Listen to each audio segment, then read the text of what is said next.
Bonsoir Boris Cyrulnik. Bonsoir. Quelle joie de vous retrouver à la librairie Molin. Et cette fois, vous venez avec 40 voleurs en carence affective, dont le sous-titre est Bagarre animale et guerres humaines. Alors ça tombe bien, on a 1 heure pour en parler.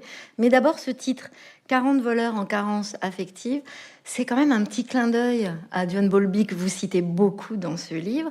Quelle place il aura eu dans votre travail, John Bowlby? Il a un métier, il a été éducateur avant d'être président de la Société britannique de psychanalyse après ses études de médecine. Et le fait qu'il ait été éducateur fait que il avait un savoir particulier, c'est un savoir de terrain, c'était pas un savoir de uniquement dans la bibliothèque. Donc c'était quand il est devenu président de la Société de psychanalyse, il est resté éducateur, c'est-à-dire qu'il y avait des théories un peu trop fumeuses, ça reste entre nous, hein. Il y avait des théories un peu trop fumeuses qu'il n'appréciait pas, c'était un praticien comme je l'ai été. Et cette pratique, vous soulignez beaucoup dans ce livre que pour vous, c'est avant tout une pratique de l'observation. Mais voilà. Et ça, c'est un problème. Pourquoi est-ce que l'image rabaisse la pensée? C'est une phrase de Freud. C'est assez curieux. Alors, il disait l'image rabaisse la pensée. Alors, il y a des gens qui pensent que effectivement, il faut pas palper, il faut pas renifler, il faut pas toucher. Au Moyen Âge, les médecins honorés, c'était ceux qui parlaient latin. Les chirurgiens étaient méprisés parce qu'ils coupaient, ils enlevaient le sang, ils réparaient les fractures. C'était des OS, comme je l'ai été, comme Boulby l'a été. Donc, moi, j'ai été un OS pendant toute ma carrière. Je tapais sur des tendons rotuliens, je grattais des plantes de pied, je posais des questions idiotes, sans intérêt. C'était pas, mais j'étais un OS. Et donc, et c'est un savoir qui a été dévalorisé. Et notamment Bacon, un philosophe anglais. Il était anglais, mais il était bien quand même, hein. C'est-à-dire que et ce philosophe anglais a été mis en prison parce qu'il disait il faut observer. Et les gens, les philosophes abstraits, lui disaient mais l'observation rabaisse la pensée. Alors ça, c'est un problème, c'est qu'il y a encore des gens qui pensent ça alors qu'on passe notre vie à observer. Mais c'est vrai que les mots modifient ce qu'on observe. Les mots éclairent des segments de réel. Dès qu'on parle, on met en lumière un segment, on met à l'ombre tout ce qu'on ne dit pas.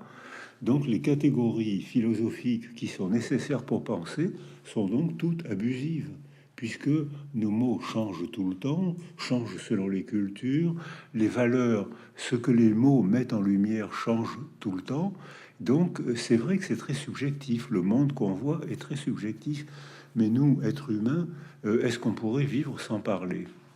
Mais ça, c'est vraiment le grand axe de ce livre, de votre travail, c'est de dire que la nature humaine fonctionne différemment de l'animal parce qu'elle a des récits. Et ces récits conditionnent tout, du meilleur comme du pire. Alors, les récits créent la condition humaine, mais ils conditionnent pas tout.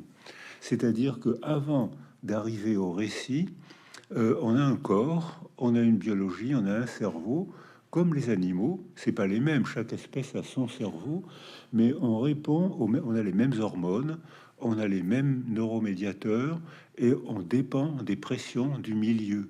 Nous, comme les animaux. C'est ce qu'on décrit avec l'épigenèse. L'épigenèse, j'ai appris ça en 1962. Vous étiez jeune à cette époque-là, hein? Bah, extrêmement, j'étais même pas née. Vous vous rendez compte? Et vos parents étaient nés? Oui, ça pour le coup, Ils étaient un peu nés. ils étaient un peu nés. Et j'étais à l'Institut de psycho à Paris, et Rémi Chauvin nous apprenait l'épigenèse. Alors les jeunes disent, mais c'est une découverte actuelle. À mon œil, j'ai appris ça en 62, 1962. Qu'est-ce que vous allez me faire dire? C'était donc, donc j'ai appris, et Rémi Chauvin prenait comme exemple les abeilles. Et il disait, voilà, une abeille reine meurt. Si la ruche s'arrête, si l'abeille reine meurt, la ruche meurt. Donc il faut vite fabriquer une autre abeille reine. Alors les abeilles ouvrières prennent une larve vouée génétiquement à devenir une abeille ouvrière, il l'entoure, donc la chaleur autour du corps change. Il tambourine sans cesse ou très souvent sur le corps de cette abeille, cette larve destinée à devenir ouvrière. Il lui donne à manger de la gelée royale, et cette abeille devient une abeille reine, grosse, immobile et fertile, alors qu'elle a exactement le même ADN que les abeilles ouvrières. Seul le milieu a changé. Alors, je ne sais pas si les abeilles ont fait ça intentionnellement, je crois pas. Mais nous, ça veut dire que nous, êtres humains, on est soumis à l'épigenèse. C'est comme les abeilles, comme tous les animaux. C'est-à-dire que notre développement biologique dépend de la structure du milieu. Donc, s'il y a des gens dans la salle qui pensent encore en termes d'inné et d'acquis, ils vont passer une mauvaise soirée. Parce que ça veut dire que le même inné, la même bandelette ADN, peut s'exprimer de 1000 manières différentes selon les structures du milieu. Mais nous, êtres humains, comme vous l'avez dit, on a un monde de représentation verbale et on a un monde de représentation abstraite. C'est-à-dire que nous, ayant compris ça, on peut agir sur le milieu qui agit sur nous. On a donc un degré de liberté pour le développement de nos enfants. On a donc un degré de responsabilité. Et en disant ça, je pense à l'école, je pense à la culture de quartier, qui a un degré de responsabilité très important dans le développement de tous nos enfants. Parce que il nous faut, quoi qu'il arrive, la présence de l'autre pour nous épanouir. Et ben voilà. Et alors ça, ce que vous dites, c'est une phrase que je répète souvent. On a besoin d'un autre pour devenir soi-même. Et c'est une phrase qui est confirmée par la neuroimagerie. Quand un enfant, un bébé sain, seul, son cerveau s'atrophie. Et ça, c'est pas une vue de l'esprit, puisque les enfants abandonnés le confirment. Et puis surtout, Ceausescu a mis à isoler presque 200 000 enfants parce que dans sa politique, il voulait que les femmes travaillent 14 heures par jour et qu'elles mettent au monde le plus d'enfants possible pour en faire des ouvriers. Seulement, les femmes contraintes à travailler 14 heures par jour, contraintes à mettre au monde beaucoup d'enfants, toutes les dictatures surveillent le ventre des femmes. Que ce soit les dictatures religieuses ou les dictatures profanes, dans une dictature, les femmes ne sont que des appareils à produire des enfants. C'est pas des personnalités. Et là, donc, il a surveillé, et les femmes donc mettaient au monde des enfants. Elles étaient contraintes et elles pouvaient pas les élever et travailler 14 heures par jour. Donc, il a dit, mais je vais mettre au point des orphelinats, ce qui est un crime, parce qu'il y a des orphelinats roumains qui ont très bien fait leur travail. Mais là, c'était pas des orphelinats, c'était des mouroirs que j'ai vus. Les enfants étaient isolés, sans altérité, sans relation humaine. Personne ne leur souriait, personne ne leur parlait. Qu'est-ce qui s'est passé? Un enfant privé d'altérité, ben, il était centré sur lui-même. Il se balançait tout le temps, il suçait son pouce, et en cas d'émotion trop forte, il se griffait ou se tapait la tête par terre ou contre les murs avec une violence qui me faisait peur. C'était le bruit de ces enfants se tapant la tête contre un mur, j'avais peur. Je me disais, mais ils vont s'assommer. Et j'ai réagi naïvement, c'est-à-dire que je prenais les enfants pour les empêcher de se taper la tête contre le mur, parce que j'avais pas compris qu'ils souffraient moins en se faisant mal physiquement, ils souffraient moins qu'avec une souffrance psychique provoquée par la privation, la solitude, la privation d'altérité. Et finalement, on se rend compte dans votre livre qu'il y a beaucoup de cliniciens qui ont travaillé sur ces questions-là, qui sont eux-mêmes des enfants qui, d'une façon ou d'une autre, ont été abandonnés par leur maman, parce que malgré tout, le sujet de la maman reste prégnant. Ben, je ne sais pas si vous avez remarqué, mais quand un homme et une femme ont des relations sexuelles, statistiquement, c'est les femmes qui sont enceintes. Souvent. Souvent.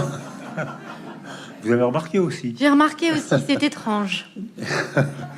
Donc ça veut dire que, puisque c'est elle qui porte les bébés, c'est elle qui marque les premières empreintes dans le cerveau en constitution et dans le cerveau en développement. Donc elles ont une antériorité, mais elles doivent ne pas être seules. Parce que si elles sont seules, non entourées, le bébé, dans un premier temps, se développe bien, mais ça devient une prison affective. Il faut une altérité encore pour pouvoir se développer. Il faut la mère, évidemment, tant que l'utérus artificiel marche pas. Mais il a déjà marché sur d'autres mammifères. Donc un jour, il marchera pour les êtres humains. Ça veut dire que ce jour-là, on pourra mettre au monde un enfant sans femme, sans relation sexuelle, uniquement avec des tubulures. Ce qui fait rêver, Vous voyez la bien poésie. sûr. Oui, oui, on voit bien. Ben, techniquement, ça va arriver, c'est certain. Et ça vous effraie? Ben, c'est une privation d'humanité quand même, parce qu'il y a quand même une méthode assez classique pour faire des enfants qui est pas toujours désagréable. C'est bien le pas toujours.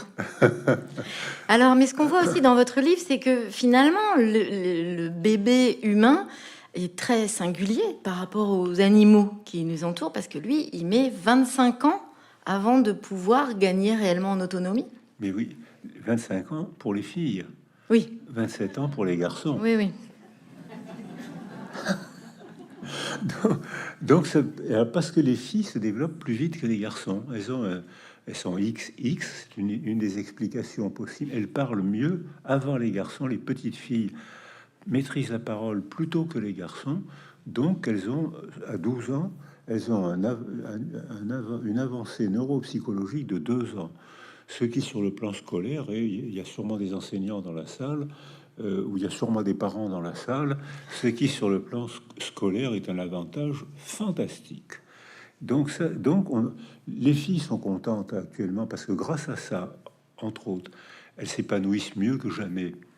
Aujourd'hui, dans notre culture occidentale, il y a d'autres cultures où les femmes sont incroyablement entravées aujourd'hui, mais dans notre culture occidentale, elles s'épanouissent comme jamais. Mais comme elles deviennent de plus en plus souvent seules, les dépressions périnatales augmentent.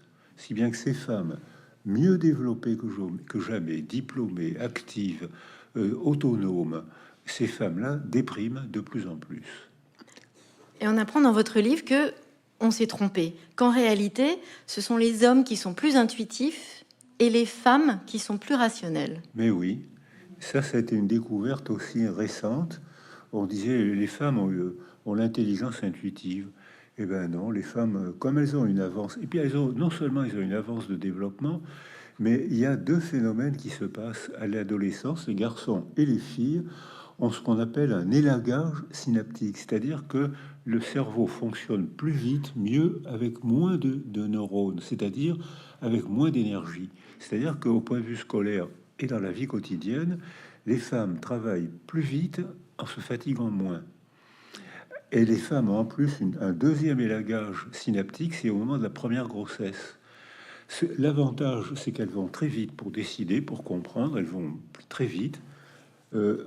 Et que, mais l'inconvénient, c'est qu'elles sont hyper adaptées à une culture en paix. Et que quand la culture est en guerre, ce qu'on voit réapparaître, elles ont beaucoup plus de syndrome psychotraumatique que les garçons. Parce elles sont plus vives, plus réactives, plus intelligentes, probablement. Mais il faut pas, dans ce milieu, dans cette culture, si la culture est bouleversée par la guerre, eh ben elles sont bouleversées elles aussi. Et dans ce cas-là, elles sont faciles à entraver. Et c'est ce qui se passe dans beaucoup de pays. Et cette histoire de guerre et de paix, elle est soulignée dans votre livre, puisque vous dites bien que finalement, dans une société en paix, on va développer des outils, finalement, qui sont d'une certaine façon contre-productifs, puisque on ne sait pas faire. Comment ça marche? Alors, dans une société en paix, on développe l'affectivité, la verbalité et l'intelligence. Donc, on va pas pleurer. Alors ça a été évalué.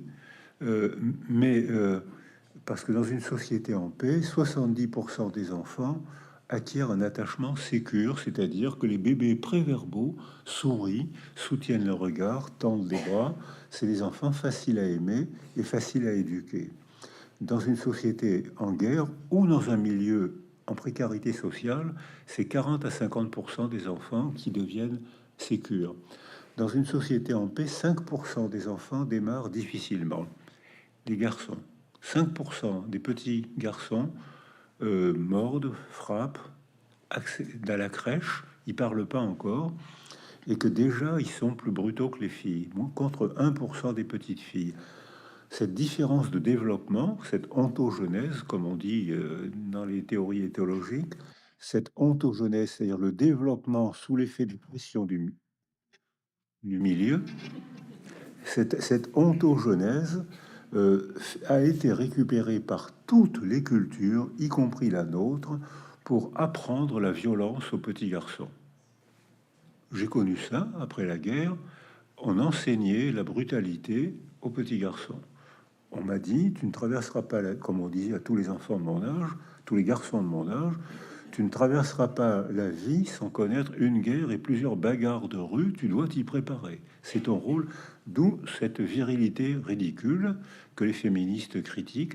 Alors les femmes ne méprisent pas la virilité, elles méprisent le virilisme, c'est-à-dire le gars qui fait un petit peu trop le cow-boy, ça les amuse, on peut comprendre ça. Mais la virilité, je crois que ça les ennuie pas toujours, à condition que ce soit relationnel et respectueux. Mais pourquoi je raconte ça? Parce que parce que je vous disais que, parce que j'étais en train de vous dire que ce qu'on voit bien dans votre livre, c'est que vous soulignez que dans une société en paix, comme la nôtre, d'une certaine façon aujourd'hui quand même, Encore pour l'instant, on développe, là par exemple, le développement personnel que vous mettez en avant. Dans votre livre, vous expliquez bien qu'on est en train d'inventer des outils technologiques et qu'on en voit les limites. C'est ça. Alors, ce qui fait la condition humaine, alors là, vous m'avez invité à parler de la condition qu'on partage avec les animaux. Oui. L'ontogenèse, l'épigenèse, le cerveau, les biologies, tout ça. On a les mêmes pressions que les animaux, on n'y réagit pas toujours de la même manière, mais ça, c'est un monde qu'on partage avec les animaux. En revanche, il y a un monde qu'on ne partage plus avec les animaux, c'est le monde de la technologie et le monde de la verbalité. Et là, on crée, mais on a tellement fait des progrès stupéfiants que maintenant on invente des machines qui font des machines, qui font des machines, qui font des machines. Maintenant, avec l'intelligence artificielle, c'est même plus les êtres humains qui feront les futures machines, c'est les machines. Et avec la verbalité, on crée des récits passionnants, incroyablement différents. On peut inventer tout ce qu'on veut. Une partie de ces récits sont merveilleux. C'est la spiritualité, c'est l'art, c'est la poésie, c'est la littérature, c'est la philosophie, c'est tout le monde de mots créés par des récits qui fait que c'est passionnant. Mais on peut aussi, que de même que les machines fabriquent des machines et qui fabriquent des machines, maintenant on fait des récits qui font des récits qui font des récits et qui deviennent des récits complètement coupés de la réalité. Je viens de donner la définition du délire. C'est-à-dire qu'on peut délirer sans être psychotique. Et on voit qu'actuellement, il y a plein de régimes politiques qui sont totalement délirants. Et l'ennui de ces délirés, c'est couper des privatifs, l'IRA, couper du sillon, couper de la terre, couper de la sensibilité. Et là, on voit que les gens adhèrent à des délires. C'est un pouvoir fantastique parce que dans la philosophie, dans la littérature, on nous demande de penser. Un tel dit ça, mais une telle dit ça. Qu'est-ce que toi tu en penses? Ça, c'est fatigant. Alors que quand on est dans un régime dictatorial, le langage totalitaire nous fait croire il y a une seule vérité, c'est celle du chef. Tous ceux qui ne croient pas ce que croit le chef, tous ceux qui n'obéissent pas au chef seront déportés, torturés, assassinés, rééduqués, etc., excommuniés, etc. C'est-à-dire que là, on voit que sur la planète aujourd'hui, regardez le nombre de dictateurs qui ont été élus démocratiquement. Parce que là, c'est la pensée paresseuse. Je n'ai plus à réfléchir, je sais celui, plus que celle, qui me dit la vérité, c'est mon chef adoré. Ça peut être un chef religieux, ça peut être un chef profane, comme Ceausescu, comme tous ces dictateurs profanes, anti-religieux. Ça peut être un chef économique. Et là, c'est grave, parce que ça mène à la dictature. Il n'y a qu'une seule vérité, et il n'y a pas d'altérité. Et on voit que dans ces deux domaines, le domaine du développement des machines, qui fait notre confort, on voit que ce qui se passe de plus en plus pour les jeunes, c'est pour ça, pour un nombre croissant de jeunes, c'est qu'on vit dans un monde où on n'a plus de rencontres émotionnelles. Quand je fréquente mon ordinateur, ce qui m'arrive, mais je suis un handicapé de l'ordinateur, hein. Mais quand je fréquente mon ordinateur, il me permet parfois de faire des performances techniques stupéfiantes. Je communique avec des Chinois, je peux savoir en temps réel des articles disparus depuis 50, 70 ans. C'est stupéfiant. Mon ordinateur ne m'a jamais souri, il n'a jamais hoché la tête. Oui, Et ben je voilà. le fais moi. Ben voilà. C'est pour ça que je le fais, pour que vous ayez bien conscience que je ne suis pas un hologramme. Voilà. Donc c'est pas. Eh bien, ce que vous avez fait, ça m'a encouragé à continuer. C'est ça, c'est l'idée. Voilà. Donc mon ordinateur a jamais eu cette gentillesse avec moi. Et le résultat, c'est que on voit que quand les gens fréquentent, s'isolent face à leur ordinateur, ils font des performances techniques inouïes, ils dépriment de plus en plus. Et pour les femmes, ce qu'on a découvert à la commission des 1000 premiers jours, c'est que les femmes d'aujourd'hui, en Occident, aujourd'hui, qui font des performances de développement individuel qu'elles n'ont jamais fait nulle part ailleurs, dans aucune autre culture, dans aucun autre pays. Elles sont bonnes à l'école, elles maîtrisent la parole, elles accèdent à l'autonomie avant les garçons, elles deviennent autonomes et indépendantes socialement. Et quand elles mettent au monde leur premier bébé, elles ont 31, 32 ans. Un utérus de 32 ans, c'est pas un utérus de 25 ans. C'est-à-dire que c'est un utérus qui n'est pas la même perméabilité aux hormones, notamment aux hormones du stress. Donc ça veut dire que dès l'instant, ces femmes hyperactives, tout d'un coup, se retrouvent seules avec un écran, avec un frigidaire et avec un tyran domestique adoré qu'elles appellent le bébé. Et elles dépriment. Et elles dépriment de plus en plus.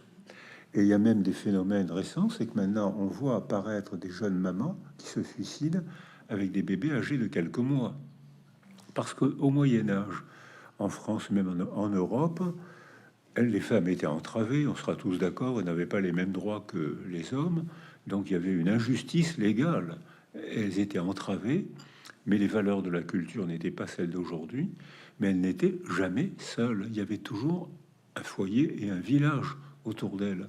Et ces femmes entravées socialement et personnellement, déprimées moins qu'aujourd'hui. Donc ça, c'est un paradoxe de notre culture, c'est que d'un côté, on permet l'épanouissement des hommes et encore plus des femmes, et on augmente le nombre de dépressions parce qu'on a rompu quelque chose, une communication avec le réel, le contact, le sourire, les interactions réelles. Et dans votre livre, vous dites que ce contexte, il est très important et il n'est pas toujours pris en compte par les cliniciens. En tout cas, jusqu'ici, il ne l'était pas forcément. Et vous dites qu'il y a beaucoup d'éléments qui rentrent en ligne de compte. Il y a des rituels, il y a le principe du débat, de l'échange pour avoir l'opinion de l'autre. Il y a le principe aussi de la connaissance, puisque vous dites peu de connaissances finalement amènent plus facilement au meurtre, puisqu'on évidemment on tue plus facilement quelqu'un qu'on ne connaît pas. Vous racontez cette anecdote incroyable où vous dites que vous êtes arrivé dans un village avec un petit garçon qui a cru que vous ne saviez pas parler parce que vous ne parliez pas la même langue. C'était au Brésil. J'ai une élève qui est devenue professeure, Sandra Cabral, qui est devenue professeure au Brésil. Et c'est grâce à elle, d'ailleurs, que j'ai pu aller régulièrement dans les favelas de Rio, de Fortaleza. Et avant Lula, les enfants se développent... Ça, c'est contre-intuitif. Dans les favelas, les enfants se développent très bien. Il y a toujours des adultes autour d'eux. Tout le monde est responsable des enfants. Quand un enfant se blesse ou fait une bêtise, tout le monde intervient. Quand un enfant a soif ou a faim, tout le monde intervient. Les enfants jouent, courent, ils sont très heureux. Ils ne sortent jamais des favelas, comme je l'ai vu à Lima, parce qu'ils ont peur en dehors des favelas. Donc il n'y a pas de frontières. Il y a des frontières imaginaires qu'ils connaissent très bien. Et là, ils jouent, ils courent partout. Il y a toujours un adulte pour les protéger ou les surveiller. Mais quand ils arrivent à l'adolescence, il n'y a rien. Et les garçons s'adaptent à ce rien par la violence, la brutalité virile. et ils sont fiers de se bagarrer. Et qu'est-ce que leur apportent les régimes ou Bolsonaro? Qu'est-ce qu'il leur a apporté? La police, l'armée. Et quelle est la fierté de ces petits garçons dont la violence est valorisée par toutes les cultures, ce que j'ai connu aussi, hein? Qu'est-ce qu'ils ont? C'est d'affronter les flics, d'affronter l'armée. T'as vu comme j'ai été courageux, t'as vu ce que je lui ai envoyé. C'est leur seule fierté, ils n'ont pas de travail, ils n'ont pas d'école, c'est leur seule fierté. Donc la culture fabrique la violence de ces petits garçons, comme pour nous de temps en temps aussi, hein. Certains garçons sont élevés de cette manière dans notre propre culture. Les largués de notre culture sont élevés comme ça. Et quand j'ai accompagné Sandra Cabral, et qu'est-ce qu'elle a fait rentrer dans la culture grâce à Lula, le nouveau président du Brésil, qui a débloqué des fonds. Au lieu d'envoyer les flics et l'armée, il a envoyé des musiciens, et les musiciens sont bien acceptés par tous les enfants. Il a envoyé des footballeurs. Alors là, les footballeurs, les petits, là, les petits, pas de problème, ils étaient acceptés. J'ai accompagné un danseur, puis un danseur, mais un danseur free, vous savez, avec les petits gestes de danseur, quoi. Et je me suis dit, il va se faire lyncher par ces petites brutes. Pas du tout. Les garçons, les filles ont accepté l'autorité parce qu'il y avait un projet. Et que ces petits garçons, ces petits bagarreurs sont devenus d'excellents musiciens. Très rapidement. J'ai vu par exemple des bagarreurs qui apprenaient Bach. Et ils faisaient très rapidement, ils ont appris Bach parce que Bach est rythmé, mais je dois reconnaître que très rapidement, ça se finissait par une samba brésilienne. Mais c'était encore plus beau, c'était encore plus beau. Et d'autant que quand ils avaient appris Bach détourné en samba brésilienne, on les avait invités, parce que les favelas à Rio sont à 300-400 mètres des beaux quartiers. Donc on les avait invités dans des belles maisons. Ils avaient fait une très belle musique, on les avait applaudis. Ils ont arrêté de faire de la musique. Pourquoi vous faites ça? Ben, c'est pour te signifier que ce que tu as fait est très beau. Ils ne le savaient pas. Ils avaient vécu dans une culture de favela dont ils ne pouvaient pas sortir. Donc beaucoup d'enfants disaient à mon interprète, il ne sait pas parler parce qu'il ne savait pas qu'il y avait d'autres langues sur la planète. Et ça, c'est grave. Parce que quand on vit dans une culture, dans une seule culture, c'est la définition du langage totalitaire. Il n'y a qu'une seule vérité, c'est la mienne, c'est celle du chef. Et quand on vit dans un langage totalitaire et qu'on ignore qu'il y a d'autres cultures, qu'il y a d'autres dieux, qu'il y a d'autres religions, qu'il y a d'autres valeurs économiques, qu'il y a d'autres... Quand on ignore ça, l'autre devient un mécréant. C'est-à-dire qu'on peut le tuer sans aucune culpabilité. Il est même parfois nécessaire de le tuer, puisque l'autre est un mécréant. Regardez le nombre de guerres de religion qu'il y a eu. Oui. C'est-à-dire que le langage, la nécessité, c'est donc le théâtre, la littérature, le cinéma, les romans, les fictions, tout ce qui pose des questions. Parce que tu as bien raison d'être musulman, chrétien, tu as bien raison, mais il faut que tu saches qu'il y a d'autres religions qui sont aussi respectables. Et ça, c'est ma définition de la laïcité, qui paraît naïve aujourd'hui, il paraît que c'est critiqué, mais moi, je trouve que je n'ai pas d'autre définition de la laïcité. Elle est nécessaire si on veut vivre en paix en respectant toutes les religions, toutes les croyances, à condition qu'on puisse en faire des débats philosophique, littéraire, théâtre, cinéma. Mais il faut une paix intérieure, et c'est ce que vous dites dans votre livre, pour pouvoir s'ouvrir à l'autre. Alors voilà, c'est-à-dire que il y a des enfants qui démarrent mal dans la vie. 5% de petits garçons, 1% de filles. Et ces enfants-là ont beaucoup de mal à se socialiser. Et donc, on sait ce qu'il faut faire.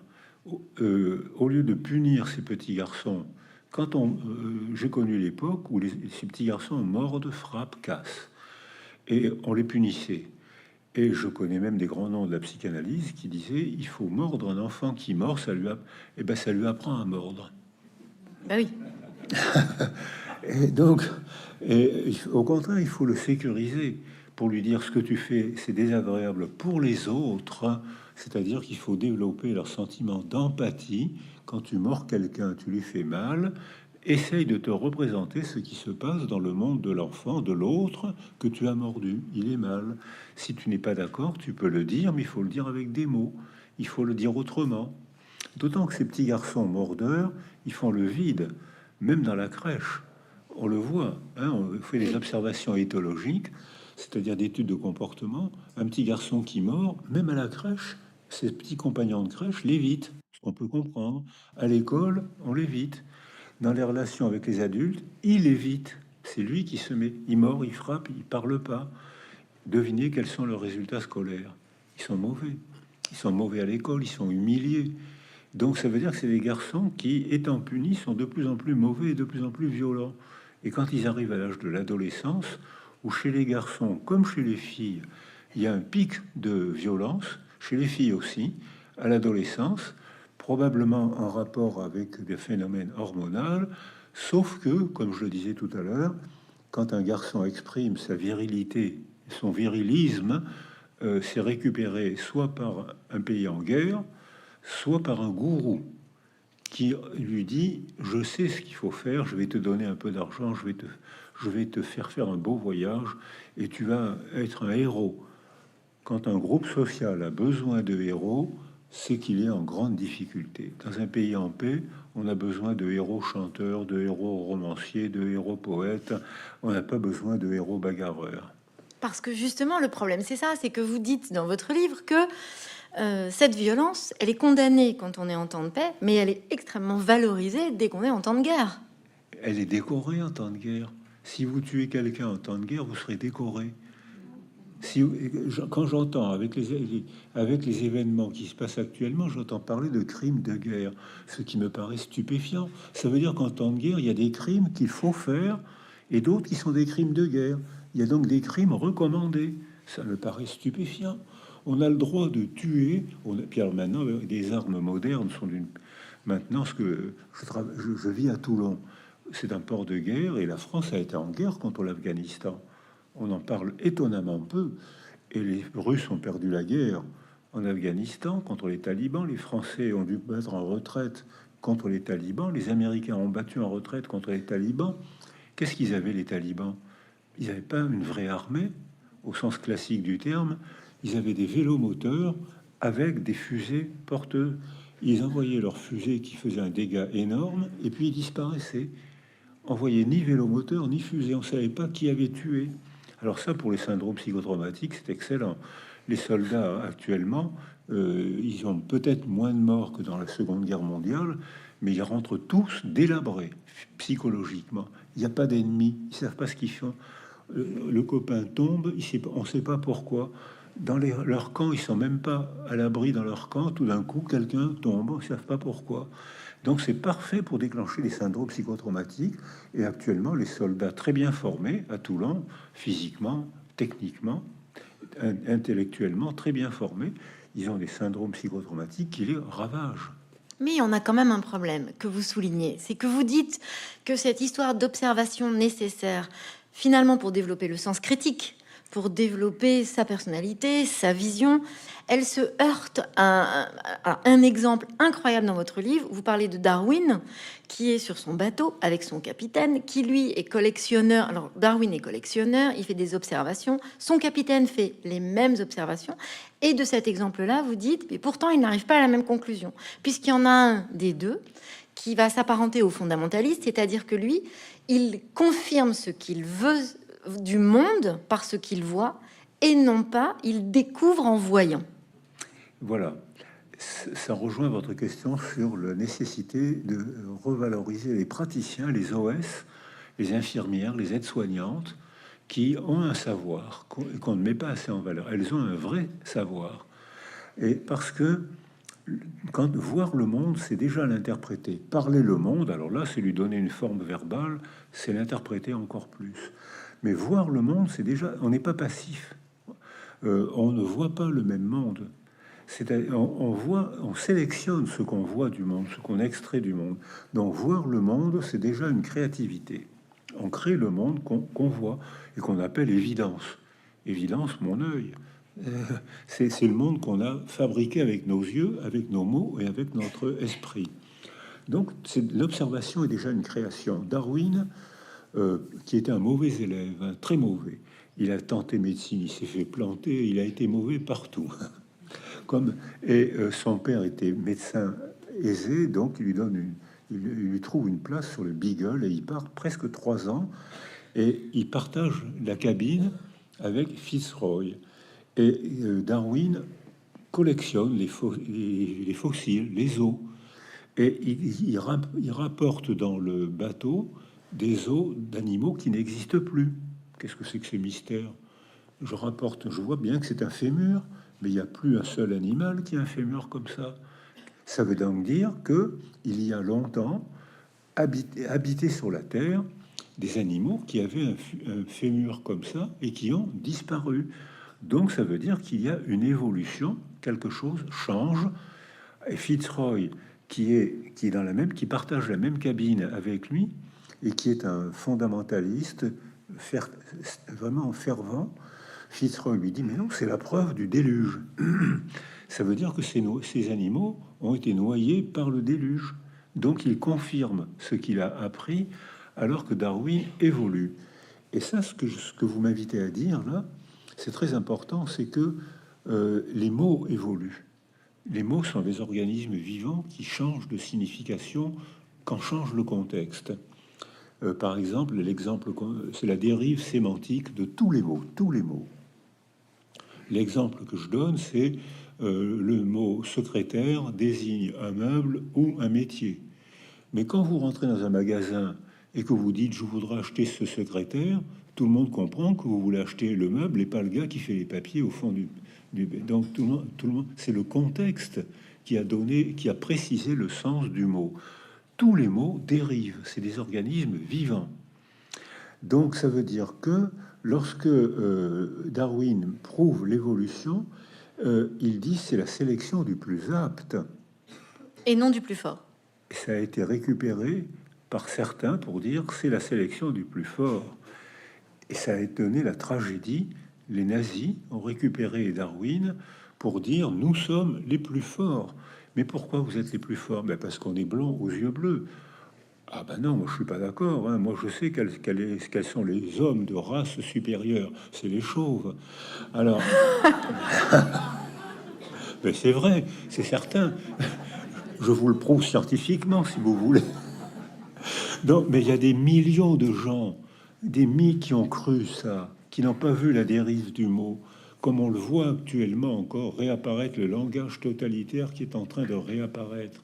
Il y a les Allemands étaient le peuple le plus cultivé d'Occident et ils ont gobé ça. Parce qu'il n'y avait pas d'altérité. Dans les écoles, dans les jeunesses hitlériennes, on leur présentait pas le choix entre deux cultures, deux religions, deux manières de parler. Ils n'avaient qu'une seule chose à apprendre: le langage totalitaire. Dans ce cas-là, il devient vertueux de tuer, de déporter, d'excommunier ceux qui ne pensent pas comme le chef. Alors la différence entre la guerre et la bagarre est une différence très importante. C'est le sous-titre de votre livre et vous y revenez dans votre écrit. Et voilà, et même je le propose dans le sous-titre et dans la conclusion, c'est qu'il n'y a pas plus naturel que la bagarre. Les animaux se bagarrent, mais ils ont des rituels d'interaction qui arrêtent la bagarre. Par exemple, les loups, j'ai un ami qui a pris une petite louve qu'il a trouvée et qui l'a élevée à Montpellier. Il est directeur au CNRS et vivant avec cette petite louve, il a très vite compris qu'elle comprenait beaucoup de choses. Par exemple, il raconte qu'un jour, il habite c'est pas un HLM, mais enfin, il habite au 4e étage à Montpellier, puis un jour, il se penche par le balcon pour faire signe à un copain qui était en bas. La louve, devenue plus grande, se précipite, l'attrape par le fond de son jean et tire en arrière parce que la louve avait peur qu'il tombe par-dessus le balcon. Donc il a compris qu'elle avait peur qu'il se fasse mal, qu'il tombe. Et puis donc la louve comprend. Et pourtant la louve, lorsqu'on la met, les loups entre eux se bagarrent, se menacent tout le temps, mais ils ont des moyens de contrôler la bagarre.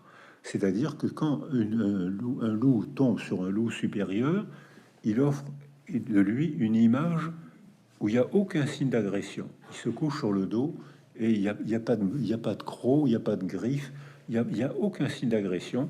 Et le loup arrête aussitôt son agression. Tous les animaux, les oiseaux, les mammifères, tous les animaux ont des rituels qui arrêtent l'agression.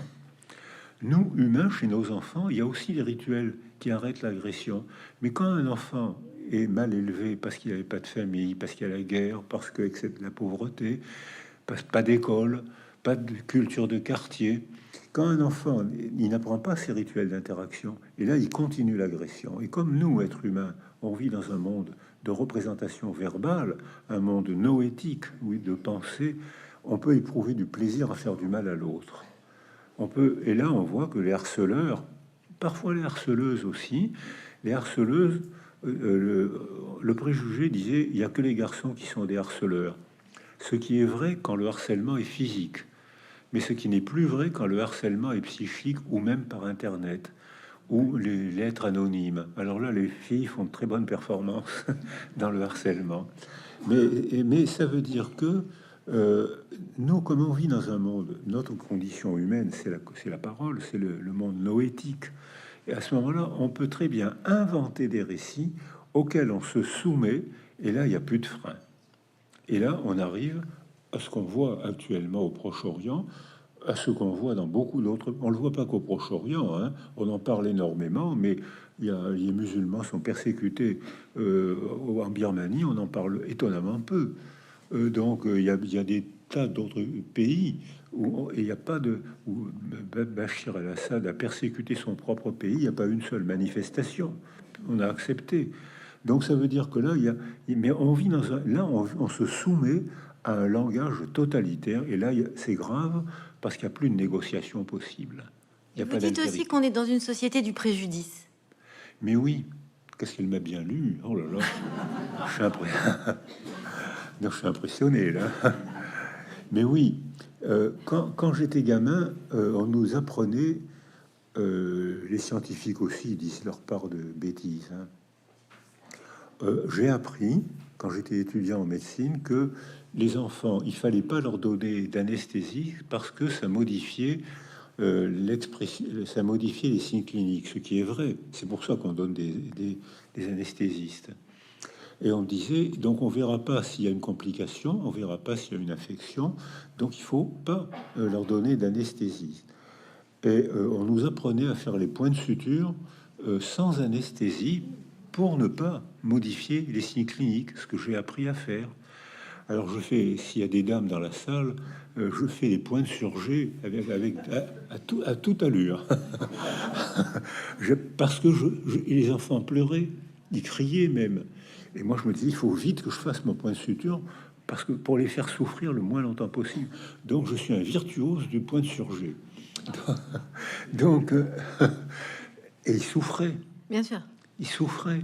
Mais le dogme, c'était les voies nerveuses sont terminées à 25 ans. Chez les filles. les voies nerveuses sont terminées à 25 ans. Eh bien, alors moi, j'étais un étudiant naïf et un peu turlupineur. Je disais, mais les enfants, les voies du langage sont terminées à 25 ans, chez les garçons comme chez les filles, et pourtant, ils parlent dès l'âge de 3 ans. Comment donc peut-être que ils souffrent avant que les voies nerveuses soient terminées. Et c'est moi l'étudiant qui avait raison, c'est que maintenant on sait que faire souffrir un bébé préverbal, c'est tracer, c'est lui apprendre la souffrance, et toute sa vie il souffrira plus parce que les informations neurologiques de la souffrance iront directement dans les zones qui traitent la souffrance. Alors que si on lui avait permis de ne pas souffrir, la même information aurait été orientée vers une autre voie du cortex où il traite les informations qui apaisent la souffrance. Donc en faisant souffrir les enfants, on leur apprend à souffrir et on les rend vulnérables à toute information de la douleur. Et aussi parce que on apprend, ça c'est incroyable comme information, que le circuit du souvenir et celui de l'imagination est techniquement le même. C'est pratiquement le même. Alors, je vais associer ce que vous dites pour le souvenir et le préjudice et la culpabilité. J'apprenais à faire des points de surjet à toute allure, quand l'enfant pleurait parce qu'il avait mal, les infirmières, la famille, j'espère pas moi, je m'arrange pour ne pas me souvenir de ça. Je comprends. On disait, tu n'es pas courageux. On disait ça surtout aux petits garçons, parce qu'il fallait les viriliser. Bien sûr. Alors, un garçon ne pleure pas. Une fille peut pleurer, parce que ce n'est qu'une fille, mais un garçon ne pleure pas. Donc, on culpabilisait les enfants qui pleuraient. Tu n'es pas courageux. Et aujourd'hui, mon petit-fils vient chez moi l'autre jour, à l'époque où ma fille a mis au monde les deux plus jolis petits garçons du monde, et ça, c'est objectif. Hein. Ça, c'est scientifique, c'est pas discutable. Hein. Et un jour, un de mes petits-fils se fait une arcade comme tous les enfants, quoi. Il fait le pitre, et puis bien sûr, paf, il se fait une arcade. Et je l'emmène dans l'hôpital où j'ai été neurologue pendant 25 ans. Oh là là, VIP alors. Les infirmières avaient changé, les murs avaient changé, tout avait changé en 25 ans. Eh oui. Et je vois arriver une infirmière qui bavarde avec mon petit-fils. Ah, tu es chez ton papy, c'est bien. Où est-ce qu'il habite? Qu'est-ce qu'il fait? Tu vas te baigner? Ah, c'est bien. Et puis elle lui met une compresse sur la plaie de l'arcade. Et puis elle continue. Pendant ce temps, le liquide passe dans la plaie. Au bout d'un certain temps, elle enlève la compresse. Arrive l'interne qui fait son point de surjet. Mon petit-fils s'en est même pas rendu compte. On a continué à bavarder avec lui. Les infirmières avaient découvert un processus de soins que un intellectuel de l'Académie de médecine n'avait pas découvert. Et c'était cette découverte bébête, simple, qui maintenant est rentrée dans les mœurs. Donc ça veut dire, alors pour les souvenirs, pourquoi est-ce que pendant si longtemps, je me suis arrangé pour ne pas me souvenir de ça? Parce que ça m'embêtait, ça me gênait. Le déni est protecteur. Allez, on parle d'autre chose. Le déni est protecteur, mais il empêche d'affronter le problème. Or, quand on fait de la neuroimagerie aux gens, c'est Schachter qui l'a fait, mais ce que j'ai fait aussi. Mais celui que je vais citer, c'est un anglais, Schachter. Et il fait une neuroimagerie. Monsieur, madame, voulez-vous raconter ce que vous avez fait dimanche dernier? Qu'est-ce que j'ai fait dimanche dernier? Hop, deux lobes préfrontaux passent au rouge. Qu'est-ce que je cherche? Je cherche. Ah oui, dimanche dernier, j'ai été faire une partie de pêche. Le système limbique de la mémoire et des émotions dégrade, les neurones dégradent du glucose, le système limbique passe au rouge. Ah, mais je vais vous dire, j'ai été faire une partie de pêche. Le lobe temporal gauche qui parle, qui fabrique des mots, passe au rouge. Très bien. Une autre population, monsieur, madame, voulez-vous imaginer ce que vous allez faire dimanche prochain? Qu'est-ce que je vais faire dimanche prochain?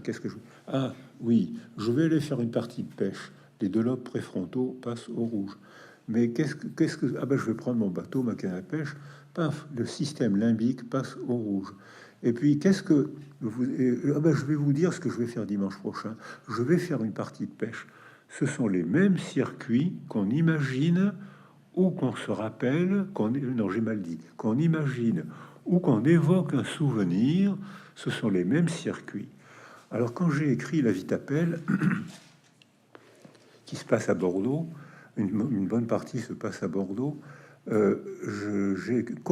c'est pas une autobiographie comme on le dit de temps en temps, c'est un souvenir. J'ai confronté ce qui est réellement dans ma mémoire, sincèrement dans ma mémoire, et j'ai fait une enquête sur...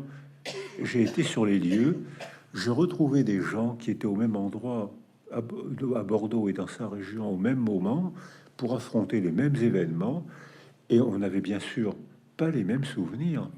On était ensemble, j'étais à Castillon-la-Bataille au moment de la libération. J'ai retrouvé des gens qui ont donc à peu près mon âge, qui étaient au Castillon-la-Bataille au même moment, notamment euh, était un homme qui est devenu professeur de médecine à Bordeaux. Euh, et on était au même moment, on a assisté aux mêmes événements, on n'avait pas du tout les mêmes souvenirs. Et quand j'ai confronté, il y avait des souvenirs vrais, gravés dans ma mémoire, et des souvenirs étonnamment reconstruits qui étaient impossibles. Impossibles. C'est-à-dire que j'avais inventé un souvenir qui donnait cohérence à mon récit et qui ne pouvait pas être vrai. Par exemple, je me suis évadé de la synagogue de Bordeaux et dans des conditions rocambolesques. Et dans ma mémoire, je courais sur des marches d'escalier. C'était un véritable escalier très long. Et puis quand j'ai retrouvé la synagogue de Bordeaux, ce souvenir, j'aurais juré que c'était vrai. C'était vrai pour moi, mais pas dans le réel. Dans le réel, il y a 3 marches. Ça pouvait pas être vrai. C'est-à-dire qu'il y a une vraie corrélation entre les émotions, le ressenti et le souvenir tricoté. Et ben voilà, c'est ça, c'est exactement ça. C'est-à-dire que j'avais donné forme à une émotion. Et dans mon émotion, au moment où je courais pour m'évader, à ce moment-là, j'imagine que je devais ressentir une grande émotion. Et ce qui donnait forme à mon émotion, c'était un souvenir d'un autre souvenir vrai, probablement le cuirassé Potemkin, où on voit Le landau le landau dans qui l'escalier. dégringue. Et on sait que le bébé qui est dans le landau va mourir, il va être fracassé. C'est sûrement ce que j'observais, ce que je ressentais. Je ressentais, il faut que je m'évade, sinon je vais mourir. Donc, et quand j'ai vu le cuirassé Potemkin, j'ai fait une jonction entre les deux souvenirs, le souvenir de mon évasion, le souvenir de ce que j'avais vu dans le film du cuirassé Potemkin, et j'ai concentré les deux pour en faire un seul souvenir qui donnait forme à mon récit. Je ne mentais pas, mais c'était un souvenir émotionnel, c'était pas un souvenir réel. Et cette histoire de récit, ce qui est intéressant dans votre livre, c'est qu'on voit bien, vous faites un pont entre la science et la psychanalyse, et ça n'a pas toujours été des équipes qui se fréquentaient avec joie et enthousiasme. Freud était neurologue et Lacan Et aussi. Lacan, on découvre que Lacan était éthologue. Lacan, ah ben ça, quand j'ai découvert les pages de Lacan, j'ai provoqué 30 dépressions nerveuses chez les lacaniens et 3 crises d'épilepsie. Et 2 descentes d'organes. Au moins. Alors, on a acheté au Seuil les pages de Lacan et je les ai publiées chez Gallimard dans Si les lions savaient parler. Donc, il n'y a pas de doute, hein. Mais alors, eux, ils ont pratiqué le déni. Le déni qui leur permettait de penser que l'homme n'a rien à voir avec l'animal. Alors que Lacan, j'ai des photos chez moi de Lacan prenant des cours d'éthologie animale à la Tavistock Clinique avec Génie Aubry, la mère de Roudinesco. J'ai les photos chez moi. Et donc, j'ai les textes publiés, que j'ai publiés, les textes de Lacan qu'on a achetés au Seuil, et j'ai les photos chez moi. Pourquoi est-ce qu'ils n'ont pas voulu? Parce que probablement, ils voulaient, comme votre question du début de notre entretien, ils voulaient que l'esprit soit coupé au supérieur, qu'on ne soit pas rabaissé à l'observation. Ils voulaient qu'on soit de purs esprits. Eh ben non, les cliniciens, les aides-soignantes, les laboureurs, les ouvriers. J'étais médecin chantier naval de la Seine, qui est un chantier naval qui était un chantier naval très gros. Les ouvriers avaient un savoir que n'avaient pas les ingénieurs. Donc ça veut dire que et Lacan sur le terrain a collecté un savoir dont il a fait les 2 parties fondamentales de sa théorie, le stade du miroir et l'articulation du réel et de l'imaginaire. Il y a toujours des lacaniens dans la salle, hein. Vous vérifierez ce soir. C'est facile à vérifier. Je le cite bien, j'ai bien fait attention à bien citer, Oui, hein. oui, je confirme. Parce que j'espère que c'est facile. Qu'est-ce qui s'est passé? Alors surtout, alors il y a ça qui n'est pas la gloire de la psychanalyse, qui n'est pas à la gloire des psychanalystes, mais il y a autre chose, l'inverse, qui est à la gloire du savoir des laboureurs, du savoir des OS. À la commission des 1000 premiers jours, Guylaine Dehaene, elle est pédiatre, elle fait de la neuroimagerie. Et elle montre que quand on parle autour d'un bébé, son lobe temporal gauche passe au rouge. Ça veut dire qu'il entend des sons, ses neurones entendent des sons, et l'ordinateur traduit la chaleur en couleur rouge. Donc on sait que le bébé entend des sons. Alors que quand on fait ça à un bébé sourd, le lobe temporal gauche ne passe pas au rouge. Et là, on voit, bon, il entend des sons. Mais quand on parle, quand on s'adresse au bébé, on lui parle, on fait des sourires. J'ai fait des observations à Marseille sur les comportements différenciés des hommes et des femmes qui s'occupent des bébés. C'est pas du tout le même monde sensoriel. Une femme qui s'occupe d'un bébé, c'est pas du tout le même monde sensoriel qu'un homme qui s'occupe d'un bébé. Et le bébé apprend à très vite faire la différence. Donc ça ouvre son champ de confiance. Et puis, donc, quand on parle, ça adresse au bébé, il y a les yeux, la distance, le sourire, probablement l'odeur, la manipulation. C'est pour le bébé un événement incroyable. Il a 3-4 mois et on voit que là, c'est pas le lobe temporal gauche qui passe au rouge, c'est le planum temporal, une zone précise du lobe temporal gauche. Ce qui veut dire que plus on parle au bébé, plus on sculpte son cerveau et plus on transforme la zone des sons en ce qui va devenir la zone des mots. À moi, Françoise Dolto, elle l'avait dit avant les autres, mais comme c'était une femme, c'était une clinicienne, elle était sur le terrain tous les jours. Elle avait donc compris quelque chose que comprennent les infirmières, que comprennent les laboureurs. Elle avait donc compris quelque chose, mais elle avait compris avec un organe de mesure qui n'est pas scientifique, le pifomètre. C'est-à-dire que elle avait compris avec son pifomètre, elle était tous les jours avec des bébés. Elle avait bien vu, elle avait bien senti que parler autour d'un bébé, c'est pas parler à un bébé.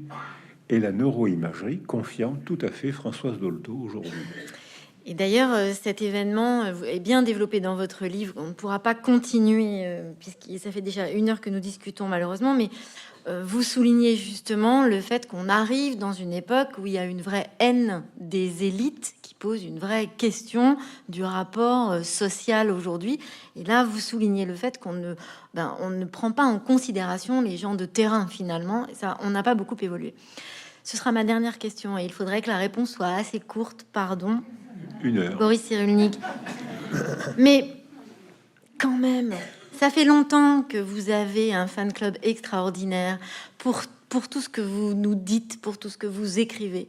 Vous avez jamais pensé, je sais pas moi, à vous présenter pour être président, pour pouvoir nous amener un peu ailleurs? Ça nous ferait du bien, non?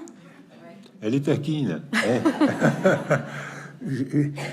Non, on m'a proposé. J'ai été président de la commission des 1000 premiers jours. Hein. Oui, j'entends bien. Moi, je parlais un peu, vous voyez, Alors, un truc qui nous fédère, quoi. Si on me proposait un poste de président de la République, je n'hésiterais pas une seconde. Eh oui, Je pars en courant. bien sûr. J'imagine bien, malheureusement. Merci beaucoup, Boris Cyrulnik.